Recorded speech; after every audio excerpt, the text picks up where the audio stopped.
मैं आज कहना चाहता हूँ, दिल्ली के चुनाव से मैं बाउंड रहा, तू मैं नहीं करना चाहिएगा। आज मौका भी है, दस्तूर भी है। इस जहां से उस जहां तक जहां भी जाओगे, हर मोड़ पर हर जगह मुझे ही पाओगे, यानी कि टैक्स। ये कहते कौन तय करेगा? तो जो सरकार होगी ये तय करेगी। हमारी सरकार है तो हम तय करेंगे। कौन तय करेगा का क्या मतलब? सर, आपसे रिक्वेस्ट है, आप इतना पेन मत लिया करिए। ये सब चीजें भी लंबे समय चलनी नहीं है। 26 में चुनाव है, बंगाल में कमल खिलेगा और पूरा बंद होगा। अमित शाह जी का पर्सनालिटी भी ऐसा है, थोड़ा कड़ा है, किसी को जरूरत पड़ेगा तो ठोक देंगे। अगर जरूरत पड़ जाए तो शाह साहब ठोक भी सकते हैं। ये एक बड़ा बयान है जिसे सुनकर खुद अमित शाह के चेहरे पर मुस्कान आ गई, पर इसे तारीफ माना जाए या तंज, ये आप तय कीजिएगा। शाह को आज संसद में सख्त बताया गया।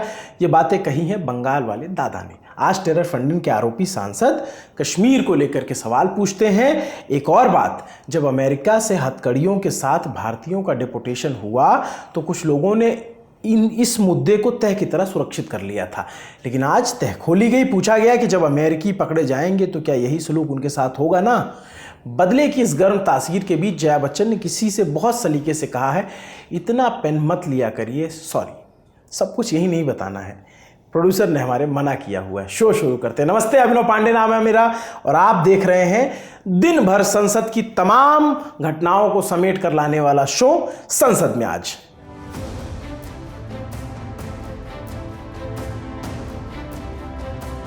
लोकसभा में आज का दिन अहम था क्योंकि एक साथ दो विधेयक पेश होने थे। पहला आपदा प्रबंधन विधेयक और दूसरा रेल संशोधन विधेयक। ये दोनों विधेयक राज्यसभा से पहले ही पारित हो चुके हैं। सुबह 11 बजे लोकसभा की कार्यवाही शुरू हुई। प्रश्नकाल में बारामूला से सांसद इंजीनियर राशिद ने केंद्रीय मंत्री नितिन गडकरी से सवाल पूछा। हमारी इनसे रिक्वेस्ट है, क्या आपका विभाग, आपकी सरकार कुपवारा करना रोड और बांडीपोरा गुरेस रोड और कुपवारा केरन रोड को नेशनल हाईवे का दर्जा देगी और उनकी वाइडनिंग के लिए, बाकी चीज़ों के लिए आप प्रावधान रखेंगे और आप उसके लिए पैसा हमें दे देंगे? मुझे बहुत खुशी है कि आदरणीय मोदी जी के नेतृत्व में हमारी सरकार आई तो विशेष रूप से जो बैकवर्ड स्टेट थे, जहाँ इंफ्रास्ट्रक्चर की कमी थी, उसमें प्रायोरिटी दी गई नॉर्थ ईस्ट को, उत्तराखंड को, हिमाचल को, जम्मू कश्मीर को। और मुझे बताते हुए बड़ी खुशी हो रही कि करीब 2 लाख करोड़ के काम हम जम्मू कश्मीर में कर रहे हैं। सांसद इंजीनियर राशिद टेरर फंडिंग के मामले में तिहाड़ जेल में बंद है। दिल्ली हाईकोर्ट से मंजूरी मिलने के बाद आज वो सत्र में शामिल होने पहुंचे थे। कोर्ट ने अपने आदेश में कहा है कि पुलिस उन्हें संसद लेकर जाएगी और सत्र समाप्त होने के बाद वापस जेल ले आएगी। ये भी अपनी तरह का अनोखा और दिलचस्प मामला है।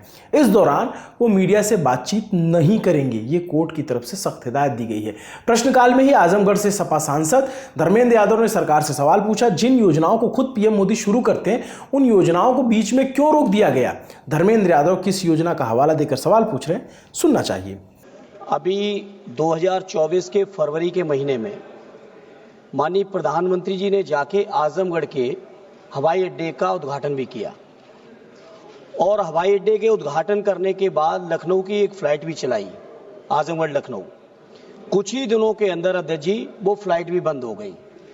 मेरा अध्यक्ष जी आपके माध्यम से माननीय मंत्री से अनुरोध है कि जब जिस योजना को माननीय प्रधानमंत्री जी ने स्वयं शुरू किया हो, कम से कम उन योजनाओं के बीच में तो न रुके, इसका ख्याल तो माननीय मंत्री जी आपको और माननीय मंत्रियों को रखना चाहिए। माननीय मंत्री जी करेंगे या नहीं करेंगे, केवल प्रधानमंत्री जी की घोषणा रह जाएगी या मंत्री जी उस पर सच्चाई से जमीन तक लाएंगे, इस बात का मंत्री जी स्पष्ट जवाब चाहिए। प्रश्नकाल के बाद शून्यकाल में दिल्ली हाईकोर्ट के जज यशवंत वर्मा के घर पर मिले कैश का मुद्दा लोकसभा में उठा।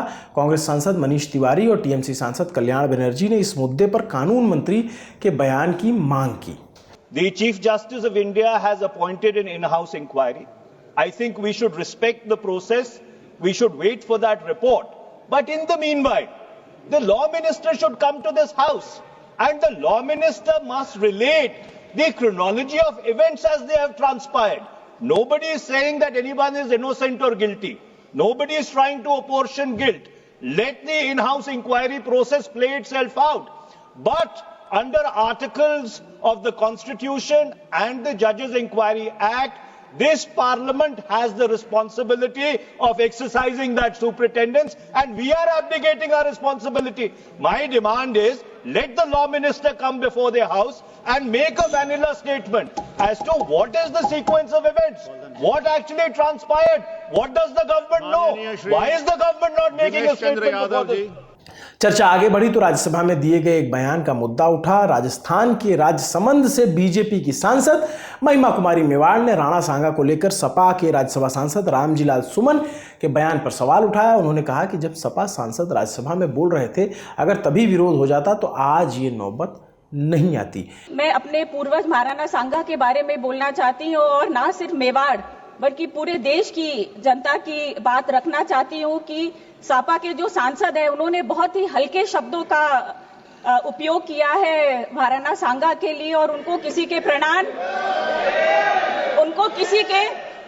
पत्र की जरूरत नहीं है। उन्होंने 2 बार इब्राहिम लोदी को हराया था और 1 बार उन्होंने बाबर को भी हराया था और उनके शरीर में 80 घाव थे और उन्होंने लड़ते लड़ते अपनी जान दे दी थी।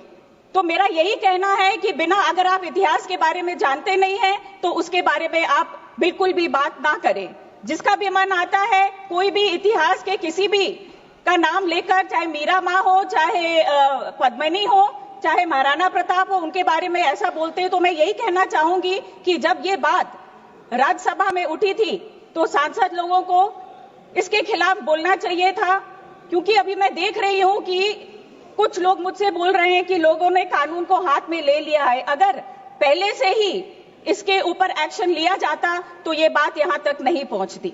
एक और जहां रामजीलाल सुमन अपने बयान पर माफी मांगने से इनकार कर रहे हैं, तो दूसरी ओर बीजेपी ने राज्यसभा के सभापति जगदीप धनखड़ से रामजीलाल सुमन के खिलाफ सख्त से सख्त कार्रवाई करने की मांग की है।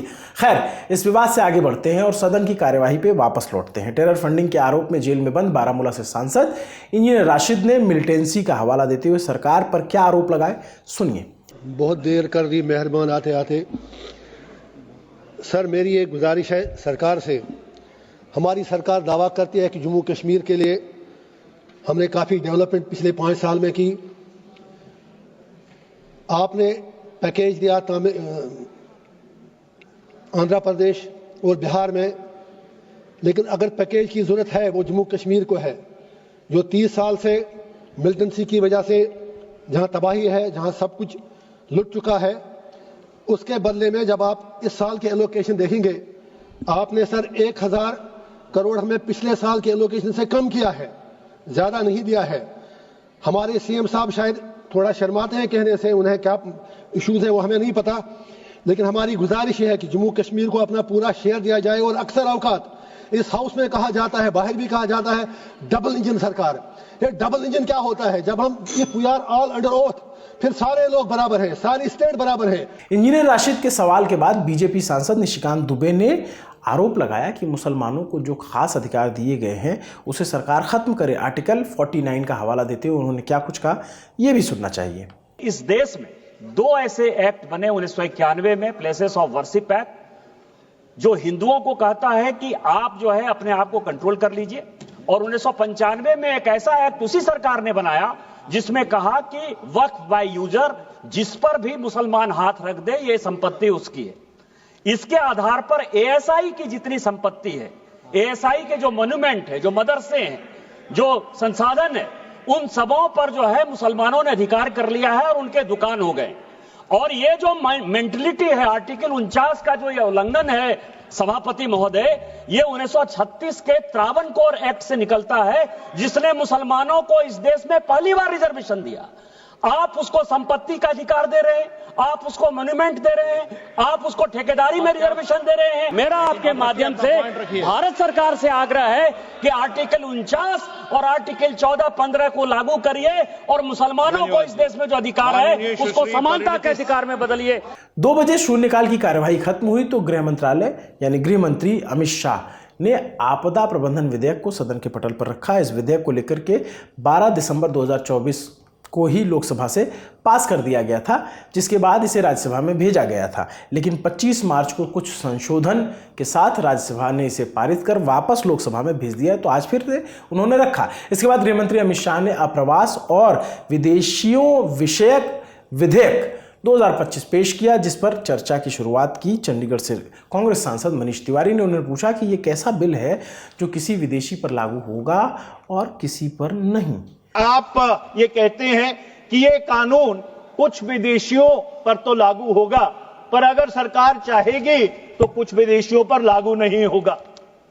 ये किस तरह की एक आर्बिट्री अनब्राइडल्ड पावर सरकार अपने आप को दे रही है कि एक कानून है, अगर वो कानून बनाया गया है, ये संसद पारित करेगी तो सबके ऊपर लागू होना चाहिए। ये ऐसे कौन से एक्सेप्शंस और कार्व आउट्स हैं कि एक किस्म के विदेशियों पे लागू होगा और अगर सरकार नहीं चाहेगी तो दूसरे किस्म के विदेशियों पे लागू नहीं होगा। सवाल यही नहीं रुके, सत्ता पक्ष की ओर बैठे गृहमंत्री अमित शाह से सपा सांसद राजीव राय ने सवाल पूछा, जो उत्तर प्रदेश की घोसी से चुन कर आए। सवाल ये कि अगर कोई अमेरिकी नागरिक पकड़ा जाता है तो क्या उसको भी उसी तरह हथकड़ी में भेजने का काम किया जाएगा जैसे अमेरिकियों ने भारतीयों के साथ किया था।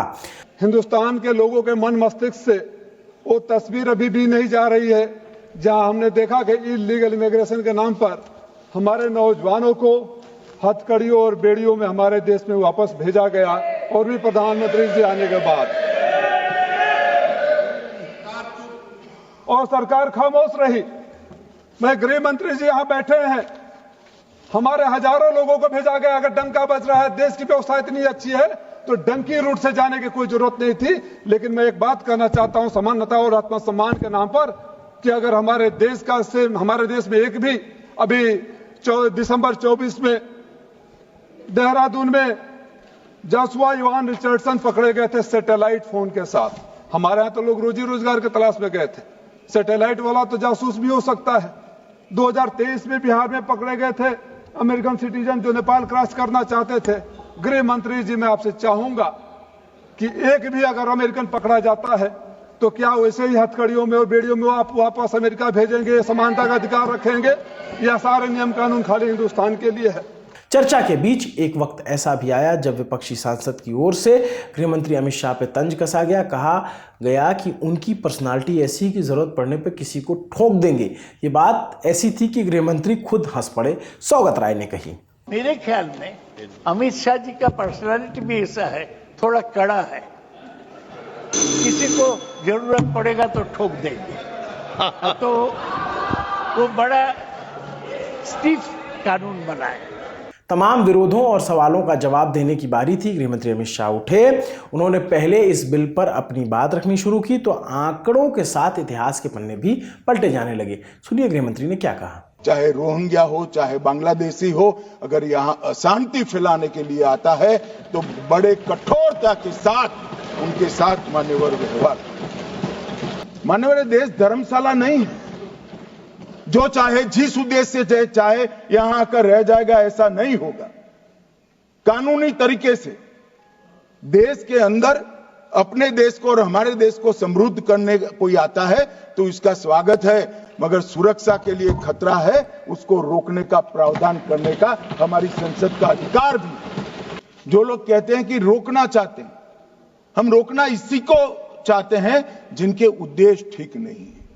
ये कहते हैं कौन तय करेगा, तो जो सरकार होगी ये तय करेगा। हमारी सरकार है तो हम तय करेंगे। कौन तय करेगा का क्या मतलब है? भारत सरकार तय करेगी। कौन कर सकता है? कोई विदेश की सरकार करेगी? क्या विचार है? कौन तय करेगा? भारत सरकार तय करेगी, क्योंकि हम भारत सरकार में है तो हम तय करेंगे। ये सवाल हमें करते हैं, अभी भी किया कि रोहिंग्या दिल्ली तक आ गए, आपके नाक के नीचे आया।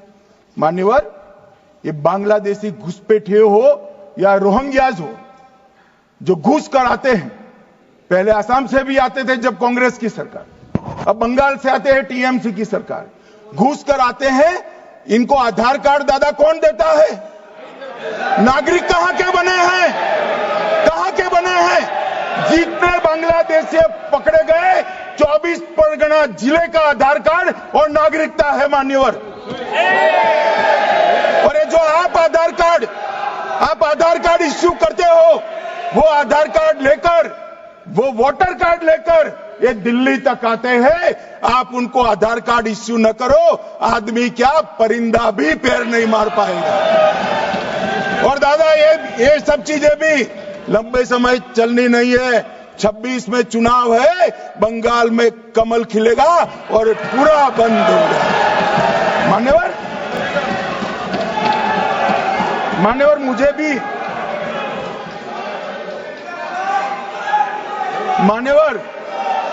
मैं आज कहना चाहता हूं, दिल्ली के चुनाव से मैं मौन रहा कि देश का सुरक्षा का प्रश्न है, तू मैं नहीं करना चाहिएगा। आज मौका भी है, दस्तूर भी है। इन्होंने सवाल उठाया, मैं बिल भी ये लेकर आया हूं, इसलिए मैंने देश की जनता को सत्य बताया है।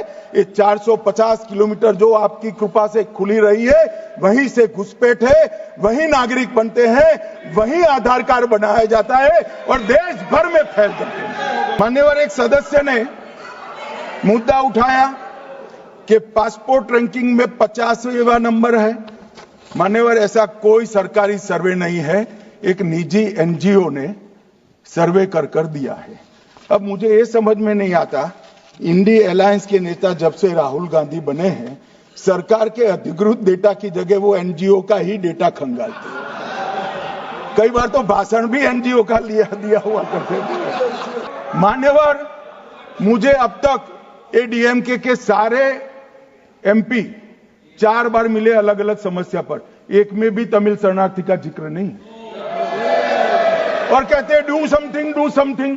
भाई आप तो कहते ना, हमने तो आपकी नीति पर चले, हम माने ये सच्ची होगी। अभी भी आप दीजिए, हम सोचेंगे इस पर। लोकसभा के बाद अब बात करते हैं राज्यसभा की। रोज की तरह आज भी राज्यसभा की कार्यवाही सुबह 11 बजे शुरू हुई। सभापति जगदीप धनखड़ की ओर से गृह मंत्री अमित शाह के खिलाफ आए विशेषाधिकार हनन के नोटिस के बारे में सदन को बताया गया। इसके साथ ही ये कहा गया कि वो इस नोटिस को खारिज करते हैं। इसके पीछे सभापति ने क्या वजह बताई, सुनिए।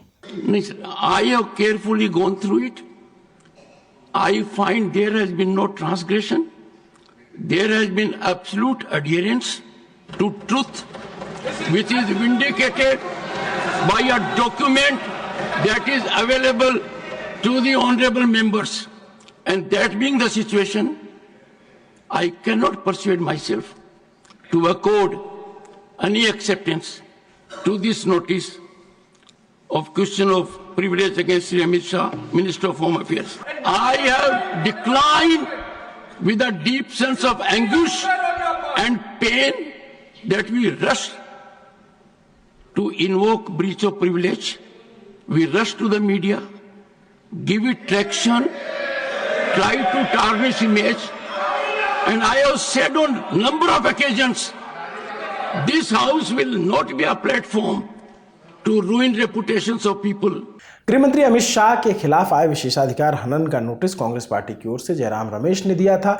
उनका आरोप था कि राज्यसभा में आपदा प्रबंधन संशोधन विधेयक पर चर्चा का जवाब देते हुए गृह मंत्री अमित शाह ने सोनिया गांधी पर बिना नाम लिए टिप्पणी की थी। कार्यवाही आगे बढ़ी तो सभापति ने सपा सांसद रामजीलाल सुमन का भी नोटिस खारिज कर दिया। उन्होंने 26 मार्च को आगरा में उनके घर पर हुए हमले के मुद्दे पर सदन में स्थगन का प्रस्ताव नोटिस दिया था। Have demanded discussion over the alleged threat and attempt to attack on the residence of a former union minister and sitting member of Rajya Sabha at Agra by some antisocial elements.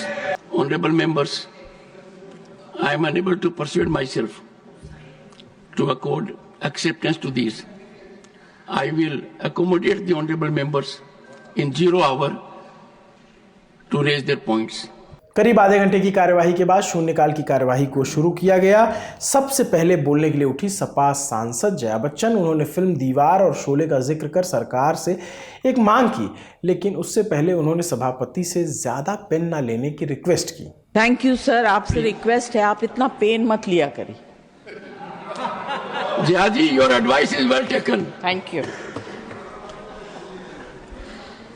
Sir, as we approach significant milestone in Indian cinema, I'd like to propose a tribute to honor our rich cinematic heritage.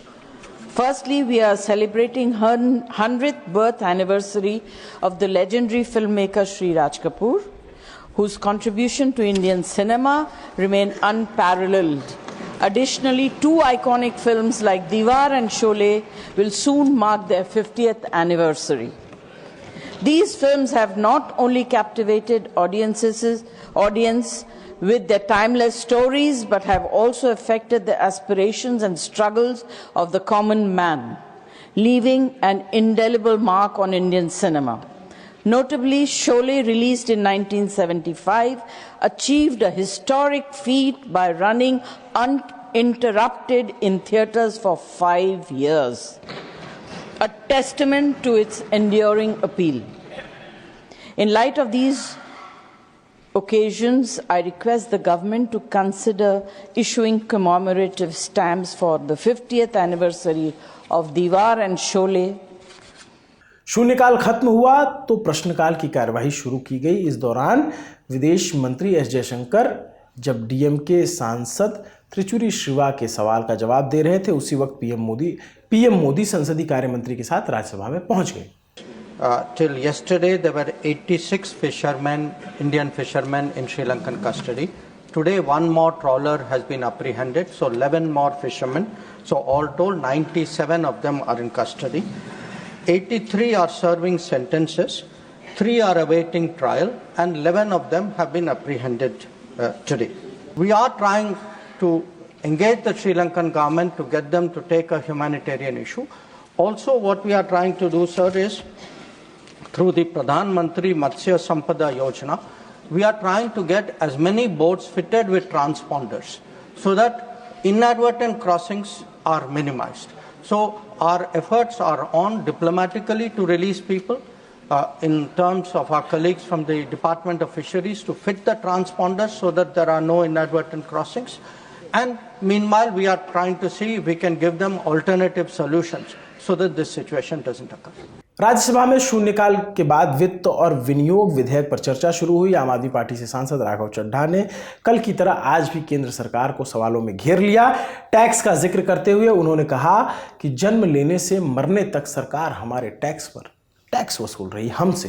Tax to live, tax to die and tax everything in between. इस जीवन में दो ही चीजें निश्चित हैं। There are only two things that are certain, death यानी कि मृत्यु, और दूसरा है टैक्स। इस जहां से उस जहां तक जहां भी जाओगे, हर मोड़ पर हर जगह मुझे ही पाओगे, यानी कि टैक्स। मैडम, सपना था विश्व गुरु बनने का, बन गए हम टैक्स गुरु। और इतना टैक्स जो भारत की आबादी सरकार के खजाने में डालती है, उसके बदले सरकार जनता को देती क्या है, यह बहुत बड़ा सवाल है। कौन सी ऐसी हाई क्वालिटी सर्विस है जो फ्री ऑफ कॉस्ट जनता को दी जाती है? क्या हमें quality health care free of cost मिलता है? नहीं मिलता। क्या हमें वर्ल्ड क्लास एजुकेशन मिलती है? नहीं मिलती। क्या हमें फ्री वर्ल्ड क्लास ट्रांसपोर्टेशन मिलता है? नहीं मिलता। क्या हाई क्वालिटी रोड्स मिलती हैं? अगर अच्छी हैं तो टोल टैक्स भरना पड़ता है। क्या 24 घंटे 7 दिन बिजली आती है? नहीं आती। तो इतना सारा जो टैक्स सरकार इकट्ठा करती है, उसका करती क्या है? इसीलिए मैं कहना चाहता हूं that we in India pay taxes like in developed countries to get services like in sub Saharan countries. माननीय वित्त मंत्री जी हर बार मेरे सवालों का जवाब देते हुए मुझ पर तंज कसती हैं और कहती हैं कि शायद ये चार्टर्ड अकाउंटेंट नहीं है, इनकी डिग्री असली नहीं है, तमाम तरीके की बातें मेरे बारे में कहती हैं, निजी हमले करती हैं। मैं उनका बहुत सम्मान करता हूं, मेरे मन में उनके प्रति बहुत आदर है। ओहदे में, हैसियत में, उम्र में, अनुभव में बहुत बड़ी है मुझसे। लेकिन आज मैं इस सीए की डिग्री को किनारे करके सरल भाषा में आम आदमी की तरह इस देश के आम आदमी का दर्द आपके सामने रखना चाहता हूं कि कैसे हमारे जन्म होने से लेकर हमारे मरने तक टैक्स पे टैक्स सरकार हमसे वसूलती है। राज्यसभा में वित्त और विनियोग विधेयक पर हुई चर्चा यहीं खत्म नहीं हुई। सवाल जवाब यहीं नहीं रुके, वो सदन की कार्यवाही के साथ आगे बढ़े।